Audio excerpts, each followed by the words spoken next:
Hello friend. आज मैं आप लोगों के बीच मैं आज लेकर के आया हूँ गांधी युग। यानी आज हम लोग महात्मा गांधी से जुड़े हुए अनेक विवादों को लेकर के आया हूँ और महात्मा गांधी के जीवन से जुड़े अनेक तथ्यों को लेकर के आया हूँ। ठीक है, क्योंकि एक्चुअली क्या होता है 10वीं 12वीं के एग्जाम में ज़्यादातर महात्मा गांधी के जीवन से जुड़े बहुत सारे आंदोलन के बारे में पूछते हैं। ठीक है, महात्मा गांधी क्या बताएं, महात्मा गांधी एक ऐसा टॉपिक है ना, उसके ऊपर एक तो पूरा चैप्टर बना हुआ है जिसका नाम है गांधी युग। क्या नाम है? गांधी युग। तो आज हम लोग चर्चा करेंगे गांधी युग के बारे में। ठीक है, तो महात्मा गांधी से जुड़े हुए गांधी युग में आज हमारा देखिए, तो महात्मा गांधी का जो जन्म हुआ था 2 अक्टूबर। जन्म कब हुआ था? तो 2 अक्टूबर 1869 ईस्वी में हुआ था। अब ये जो जन्म स्थान जो है वो पोरबंदरगाह में जन्म हुआ था। कहाँ हुआ था जन्म? तो पोरबंदरगाह।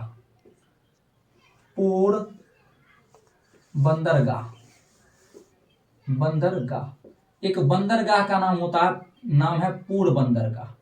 बंदरगाह का मतलब आप लोग को पता होगा, सी पोर्ट, जहां जहाज जो होती है, जहाज रुकती है, उसी जगह को हम लोग क्या कहते हैं? बंदरगाह कहते हैं। क्या कहते हैं? बंदरगाह। तो महात्मा गांधी जी का जन्म हुआ था 2 अक्टूबर 1869 ईस्वी को। कहाँ पे हुआ था? पोरबंदरगाह में हुआ था। महात्मा गांधी जो है बहुत ही कुशल व्यक्ति थे। इनकी जो है पिता का जो नाम था वो मोहनदास था। इसके पिता का नाम क्या था? मोहनदास। जिससे इसका पूरा नाम क्या पड़ गया? तो बचपन में इससे इसका जो पूरा नाम पड़ गया वो पड़ गया पूरा नाम मोहनदास करमचंद गांधी। इसका जो पूरा नाम है महात्मा गांधी का वो क्या नाम है? मोहनदास करमचंद गांधी। और जो कि इसके पिता के ऊपर इसका नाम पड़ गया मोहनदास करमचंद गांधी। ठीक है, ये जो है इनके जो है शादी जो हुई थी वो कस्तूरबा बाई से हुई थी। कस्तूरबा बाई से। लेकिन एक्चुअली जो है यहाँ पे भारत जो है पिता संतात्मक देश है, इससे इसीलिए इसका नाम भी हो गया कस्तूरबा गांधी। इसकी जो मैरिज हुई थी मात्र 1883 ईस्वी में इसकी मैरिज हुई थी। कितने ईस्वी में? 1883 ईस्वी में। इससे कस्तूरबा बाई से 1883 ईस्वी में क्या हुआ था? इसकी मैरिज हुई थी। ठीक है, कस्तूरबा बाई से इसकी मैरिज हुई। ठीक है, तो अब यहाँ पे भारत में जो है पिता का नाम दिया जाता है, पिता के ऊपर वंश चलता है, इसीलिए इसका नाम जो है कस्तूरबा गांधी हो गया। लेकिन एक्चुअली में इसका पहले नाम क्या था? कस्तूरबा बाई था। ठीक है, उसके बाद देखिए इसके जो है कस्तूरबा बाई से इसके 4 बेटे हुए। ठीक है, चारों बेटे का नाम, अब देखिए इसका जो शादी हुआ आप देख सकते हैं 1869 में बेचारा जन्मा है और इसकी शादी 1883 ईस्वी में। आप देखिए मात्र 14 वर्ष की अवस्था में इसका क्या हो गया? शादी कर दिया गया। बचपन में पहले जमाना में होता था कम उम्र में ही शादी कर देता था। ठीक है, तो इसका उम्र जो है 14 वर्ष की उम्र में क्या हो गया? इनका शादी कर दिया गया। शादी करने के बाद ये चले गए लंदन पढ़ने के लिए। कहाँ गए? तो लंदन। इसके पिताजी ने इसे कहाँ भेजा पढ़ने के लिए? लंदन। और देखिए लंदन में पढ़ने के लिए क्या गया? तो वकालती यानी बैरिस्टर का मतलब पढ़ाई करने के लिए गया था लंदन। पहले जमाना में जो होता था ना, सुप्रीम कोर्ट का जज वगैरह बनने के लिए और अदर कंट्री यानी लंदन वगैरह में जाता था पढ़ने के लिए। ठीक है, जिससे क्या होता था? सुप्रीम कोर्ट का जज बनता है। ठीक है, पहले जो है आज तो आईपीएस यूपीएससी का एग्जाम सबसे टफ होता है। अभी तो यूपीएससी का एग्जाम ही ना टफ माना जाता है ज्यादातर, मतलब ये क्या कहते हैं, कॉमन स्किल्स में, कॉमन सर्विसेज में। ठीक है, लेकिन पहले जो है ना ये सब जो है ना सिविल सर्विस में सबसे जो हायर लेवल का था ना वो बैरिस्टर का पद होता था। ठीक है, तो इन्होंने जो है कहाँ चला गया? 1883 ईस्वी में मैरिज करने के बाद, शादी के बाद इसे कहाँ भेज दिया गया? तो लंदन गया ये पढ़ने के लिए 1984 ईस्वी में। ठीक है, और इन्होंने क्या किया? लंदन में 4-5 साल तक अच्छे से पढ़ाई किए। ठीक है, और पढ़ाई करने के बाद देखिए जब ये लंदन गए, लंदन से आए तो इसके क्या हुए? 4 बेटे हुए। पहला बेटा का नाम था रामदास, दूसरा का नाम था देवदास, तीसरा का नाम हरिलाल और चौथा का नाम मनीलाल। रामदास, देवदास, हरिलाल, मनीलाल, दुगो दास और दुगो लाल। इसका जो है 4 बेटा था। कौन कौन? तो रामदास, देवदास, हरिलाल, मनीलाल, 4 पुत्र थे। उसके बाद जो है इसके जो है क्या कहते हैं, इसका एक और बेटा था जिसका नाम था जमुनालाल बजाज। जमुनालाल बजाज जो है इसका अपना बेटा नहीं था, लेकिन यह बेटे की तरह मानता था। महात्मा गांधी जी जो है जमुनालाल बजाज को बेटे की तरह, बेटा से बढ़ के मानता था कहीं। ठीक है, ये जो है इसीलिए इसका ये जो 5वां बेटा इसको कहा जाता है। ठीक है, ये जो है महात्मा गांधी का बेटा नहीं था, लेकिन महात्मा गांधी का ये बेटे से भी बढ़ के था। ठीक है, और इसे भी बेटा मानते थे। ठीक है, तो यह जमुनालाल बजाज जो है महात्मा गांधी का जो था ये भी बेटा था, ठीक है। एक्चुअली जो है यमुनालाल बजाज के जो माँ बाप है वो बचपन में ही गुजर चले थे, तो महात्मा गांधी इसका क्या कर रहा था, भरण पोषण वगैरह किया था, ठीक है, जमुनालाल बजाज का। और ये जब है लंदन से आए वकालती मतलब बैरिस्टर वाले पढ़ाई करके, ठीक है, तो सबसे पहले तो भाई गुजरात का था, है कि नहीं, तो गुजरात में आए। कहाँ आए, तो गुजरात में, यहाँ पे आए गुजरात में। जब गुजरात में आए वो बेचारा, ठीक है, तो इन्होंने जो है ना गुजरात के अंदर ये देखेंगे तो ये क्षेत्र हमारा पूरा जो है ना ये गुजरात वाला क्षेत्र है, ये वाला जो क्षेत्र है जितना भी ये हमारा क्या है, तो गुजरात है, इतना बड़ा है गुजरात हमारा, ठीक है। तो गुजरात में आए बेचारा,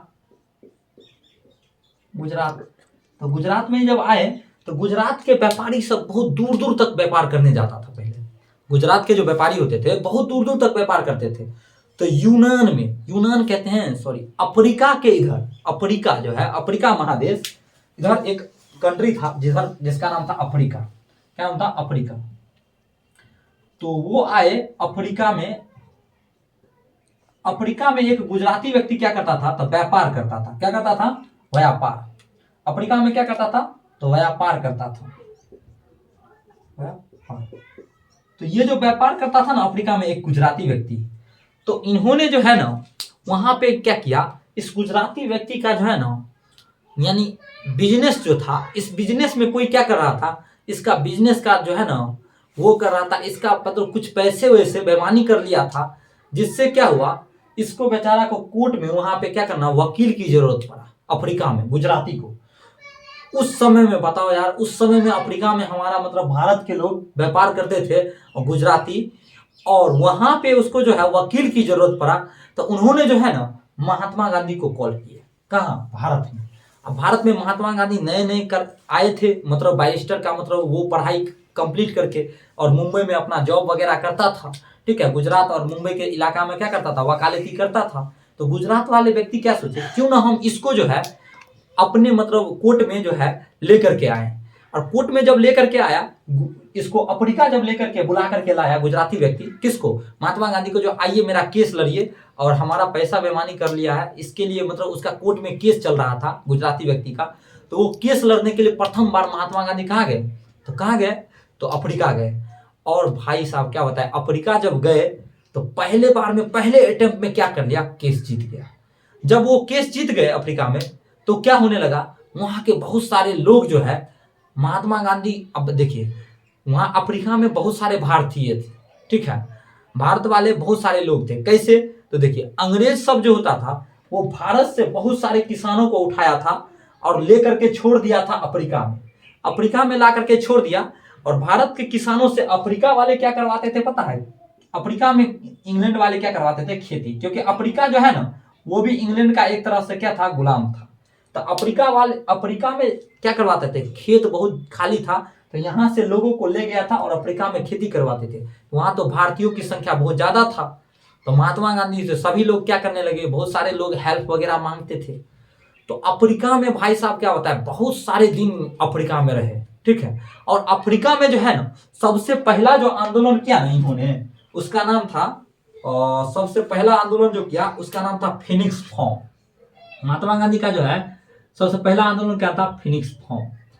और अफ्रीका में जब यहाँ पे फिनिक्स फॉर्म की जो मतलब आंदोलन किया, इसकी प्रेरणा इसे जो है ना, इसका एक वहीं पे एक इनको लोग मिल गए, ठीक है। अफ्रीका में इनको क्या मिला, तो एक आदमी मिला जिसका नाम था गोपाल कृष्ण गोखले। क्या नाम था, गोपाल कृष्ण गोखले, ठीक है। तो गोपाल कृष्ण गोखले जो है ना, इसको जब मिला ना वहां पे, तो इन्होंने जो है ना गोपाल कृष्ण गोखले से जो है ना शिक्षा वगैरह लेने का सोचा। और गोपाल कृष्ण गोखले ना इसका राजनीतिक गुरु माना जाता है, क्योंकि गोपाल कृष्ण गोखले को जो है महात्मा गांधी क्या कहे, तो राजनीतिक गुरु, राजनीतिक का जो प्रेरणा दिया ना गोपाल कृष्ण गोखले दिया इन्होंने इसे। गोपाल कृष्ण गोखले ने इन्हें बताया कि देखिए कहीं पे भी आप जीतते हैं तो वहां पे सबसे पहले राजनीतिक में होना क्या चाहिए, वहां पे पहले शांत हो जाइए और मामला को पूरा पूरी सुन लीजिए, ठीक है। और मामला को अब किसी के मुंह से सुन करके नहीं मतलब यकीन कीजिए, जल्दी पहले वहां पे जाइए और मामला को पूरा पूरी जांच कीजिए, और जांच करने के बाद तब एक्शन लीजिए मामला का, ठीक है। तो गोपाल कृष्ण गोखले से जो है राजनीतिक बहुत अच्छे से सिखाया गोपाल कृष्ण गोखले ने, किसको, तो महात्मा गांधी जी को, और गोपाल कृष्ण गोखले से इन्होंने क्या किया, राजनीतिक की शिक्षा ली है, इसीलिए इनका राजनीतिक गुरु कौन था, तो गोपाल कृष्ण गोखले। उसके बाद जो है इन्होंने आंदोलन की जो प्रेरणा लिया वो लियो टॉलस्टॉय से लिया था। किससे? लियो टॉलस्टॉय से। लियो टॉलस्टॉय से क्या दिया था, आंदोलन की प्रेरणा, जो आंदोलन किस तरह से किया जाता है, आंदोलन में क्या क्या कैटेगरी एरिया होता है, किस टाइप से आंदोलन किया जाना मतलब सफल माना जाता है। ठीक है, तो आंदोलन में लड़ाई करने से आंदोलन नहीं होता है, आंदोलन की प्रेरणा जो होते हैं ना वो अलग एक स्रोत होती है। ठीक है, आंदोलन जो होता है वो आप देखेंगे तो आप कोई व्यक्ति किसी से उलझ गया वो आंदोलन नहीं कहता, उलझने का मतलब नहीं, आंदोलन करने का मतलब ये हुआ जो उस व्यक्ति को बताओ मैं आपसे क्यों आंदोलन कर रहा हूं, पहले उसकी गलतियों को दिखाओ, जो आपका ये गलती है इसीलिए मैं आंदोलन कर रहा हूं। ठीक है, तो आंदोलन की प्रेरणा किससे मिली थी, तो लियो टॉलस्टॉय से मिली थी। ठीक है, उसके बाद जो है इसको भूख हड़ताल की प्रेरणा मिली रॉस्किन से। भूख हड़ताल और सत्याग्रह की प्रेरणा किससे मिला, तो रॉस्किन से मिला। अब देखेंगे रॉस्किन एक था मतलब बहुत बड़े मतलब व्यक्ति थे, रॉस्किन से आप देखिए टॉलस्टॉय भी बहुत बड़े व्यक्ति थे। ठीक है, इनसे इन्हें क्या मिली, तो आंदोलन की प्रेरणा और भूख हड़ताल की प्रेरणा रॉस्किन से मिली। भूख हड़ताल कहने का मतलब यह है, भूख हड़ताल आंदोलन के लिए बहुत ही जरूरी होती है। क्यों, आप देखेंगे अगर आप रास्ते पे अगर मान लीजिए कोई फैसला आपको सुनवाना है यानी जारी करवाना है, आपका न्याय है, आप उसको बोले तो देखिए ये गलत है और ये सही है, तब भी वो आदमी आपका बात नहीं मान रहा है, आप उस समय कमजोर है, उससे जीत नहीं सकते हैं, तो आप क्या कीजिए, तो भूख हड़ताल कर दीजिए। और भूख हड़ताल करेंगे तो धीरे धीरे बहुत सारे लोग आपके पीछे क्या हो जाएंगे, इकट्ठा हो जाएंगे उस आपके बातों को मनवाने के लिए। जो भी लोग आएगा आपके पास वो आपसे पूछेगा भाई भूखे क्यों हो, क्यों ऐसा हड़ताल कर रहे हो, तो आप बताएंगे देखिए ये जो है भाई साहब मेरा ऐसा ऐसा कर लिया है और हमसे जबरदस्ती कर रहे हैं। वो आदमी भी क्या करेगा, आपका सपोर्ट करेगा, और धीरे धीरे जब आपका सपोर्टर बढ़ जाएगा, बहुत सारे आपका सपोर्टर हो जाएगा, तो आप क्या कर सकते हैं, किसी से भी सही ढंग से आंदोलन कर सकते हैं। आप भूख हड़ताल में क्या कर सकते हैं, एक बहुत बड़ी भीड़ इकट्ठा कर सकते हैं, और जब आपके सामने बहुत बड़ी भीड़ होगा तो आपसे वो क्या करेगा, ऑटोमेटिक जो है सामने वाले बंदे क्या करेंगे, आपसे हार मानेंगे। इसीलिए इन्हें ये जो है भूख हड़ताल की जो प्रेरणा ली थी वो लिया था किससे, तो रॉस्किन से लिया था। ठीक है, उसके बाद इन्होंने जो है पहला आंदोलन तो आपको बता ही दिए, फिनिक्स फॉर्म किया था, कहां पे किया था, तो वहीं पे किया था, क्या कहते हैं, अफ्रीका में ही पहला आंदोलन किया था फिनिक्स फॉर्म। क्या बताए, महात्मा गांधी एक ऐसे व्यक्ति थे ना भाई, एक बार जो है ना महात्मा गांधी का एक छोटा सा कहानी बताता हूँ। एक बार महात्मा गांधी गए थे और कहाँ पे, तो अफ्रीका से लंदन आ रहे थे ट्रेन से। अफ्रीका से जब लंदन आ रहे थे ना ट्रेन से, तो उस ट्रेन में क्या लिखा हुआ था, उस ट्रेन में लिखा हुआ था जो भारतीयों और कुत्तों को इस ट्रेन में भारतीयों और कुत्तों को जो है ना इस ट्रेन में क्या किया जाएगा, नहीं मतलब सीट के लिए ये ट्रेन नहीं बना है। ठीक है, ऐसा करके उस ट्रेन में लिखा हुआ था। ठीक है, एक बार जब महात्मा गांधी बेचारा भाई साहब गए और टिकट लिए और चढ़ा ट्रेन में जब महात्मा गांधी चढ़ा ना, तो महात्मा गांधी को लात मार करके गिरा दिया। वो जो ट्रेन का टीटी होता है वो लात मार करके महात्मा गांधी को गिरा दिया, बोला दिखाई नहीं देता यहाँ पर लिखा है भारतीयों और कुत्तों को जाना मना है। तो महात्मा गांधी ने क्या किया भाई साहब पता है, वो तो भाई वकील थे, खुद ही इतना बड़ा वकील थे, और वहीं से लंदन से ही पढ़ाई किया था। ठीक है, और लंदन में उसके साथ ऐसा हो गया, महात्मा गांधी ने क्या किया, गया और लंदन में हाई कोर्ट में जाकर के केस कर दिया। किस पे, तो स्टेशन मास्टर पे केस कर दिया। अब रेल मंत्रालय को जो केस कर दिया सरकारें के ऊपर, तो भाई बहुत बड़ी विवाद बन गई।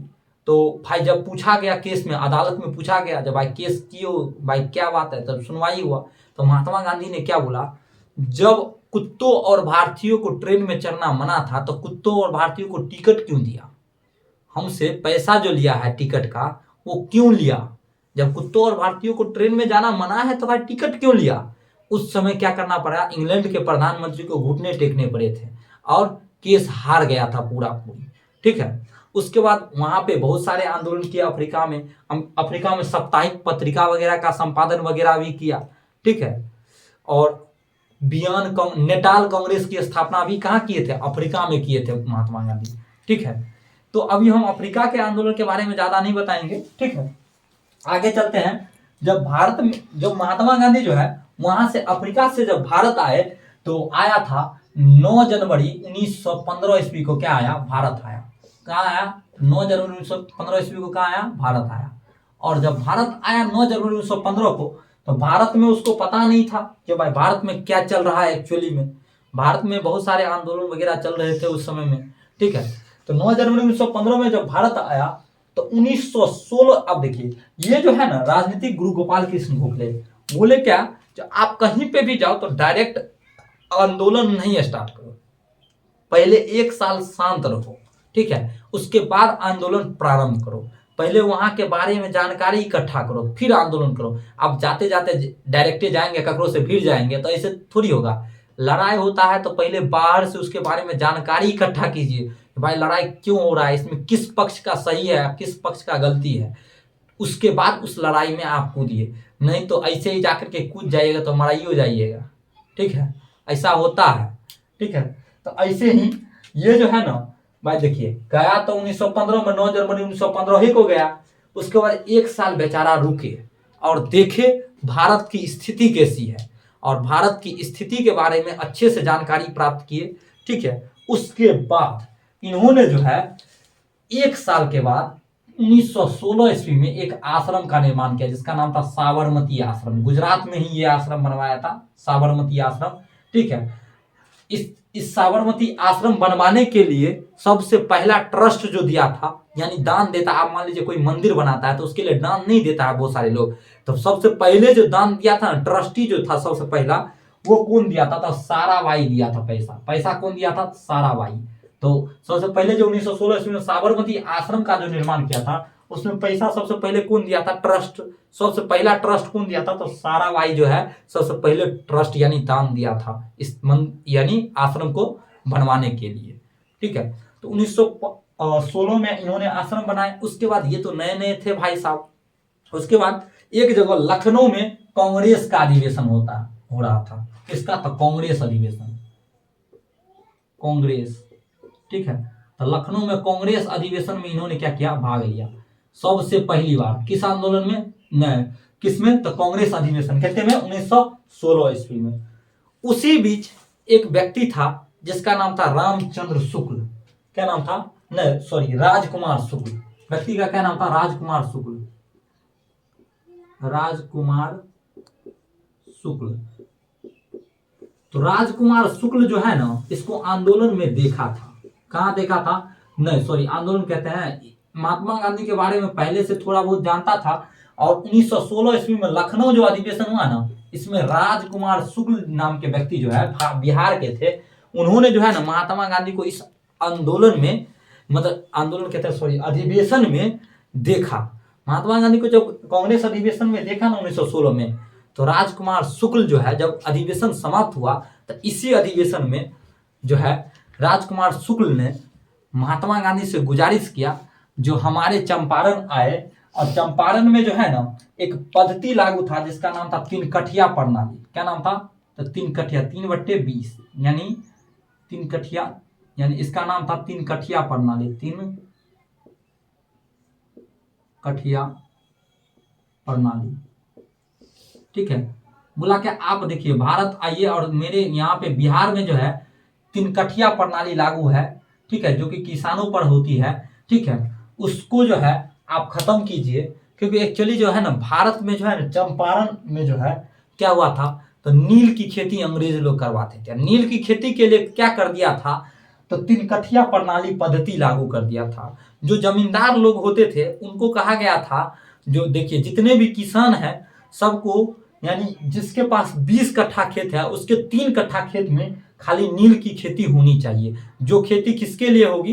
तो डायरेक्ट सरकार के लिए होगी। और वो जो जिस 3 कट्ठे खेत में नील की खेती होती है, उस खेत में जो है गेहूं, चावल या अन्न, अनाज वगैरह आप बहुत दिन तक 10-15 साल तक नहीं बो सकते, क्योंकि वो जो है खेत बंजर बन जाता था। एक बार जब नील की खेती हो गया खेत में, तो 10-15 साल तक वो खेत जो है किसी काम लायक नहीं रहता, कोई अनाज वगैरह उसमें नहीं उगा सकते हैं, ठीक है।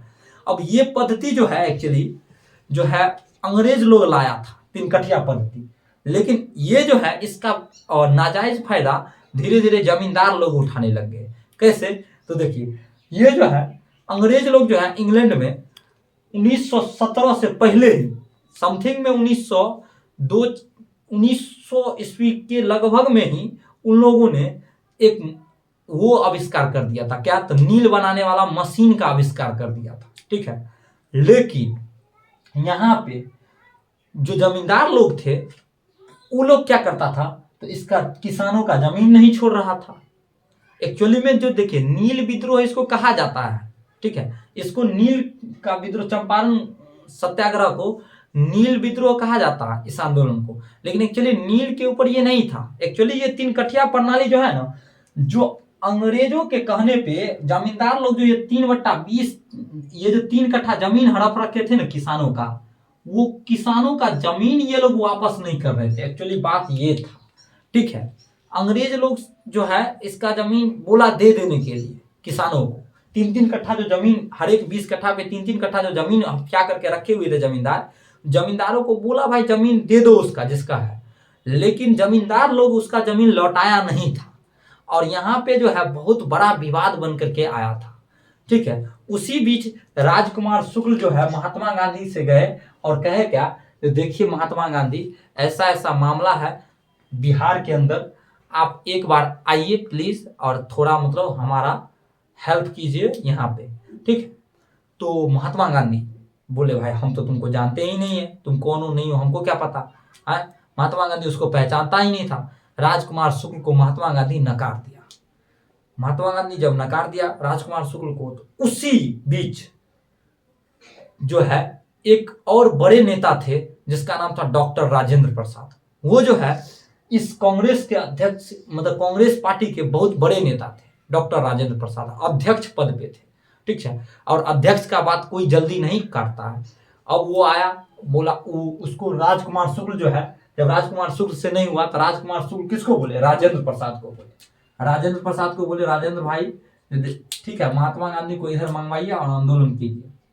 इसको राजेंद्र प्रसाद जो है इसको जो है महात्मा गांधी को बोला, गांधी जी आप जो है चलिए और देख लीजिए इस विवाद का निपटारा कीजिए। तो महात्मा गांधी 1917 ईस्वी में कहाँ आए, तो चंपारण आए। और चंपारण आए और यहाँ का मामला पहले वो सुना, ठीक है।